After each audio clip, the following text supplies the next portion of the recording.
నన్ను అరెస్ట్ చేయొద్దు, నా మీద ఎలాంటి కఠినమైన చర్యలు తీసుకోవద్దని అంటే కోర్టుకు పోతుంది. ఎవరు? ఆయన అల్లుడు హరీష్ రావు ఇద్దరు కలిసి. కోర్టులో జరుగుతున్నటువంటి ఆర్గ్యుమెంట్స్. కోర్టు ఏమంటుందంటే ఆయన పిటిషన్ కొట్టేయండి, మేము కమిషన్ వేస్తే ఆ కమిషన్ మొత్తం తప్పు జరిగిందని ఆయన తూర్పారా పట్టింది, సో కాబట్టి ఆయన పిటిషన్ కొట్టేయండి అని ప్రభుత్వం అంటుంది.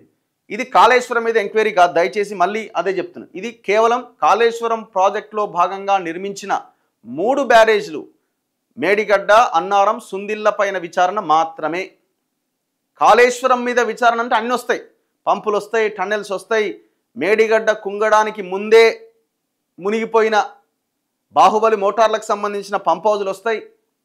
కానీ వీటి మీద కూడా ఎంక్వైరీ లేదు. మల్లన్న సాగర్ వస్తుంది, కొండపోచం వస్తుంది, కాలువలు వస్తాయి, ఏ దాని మీద కూడా విచారణ లేదు.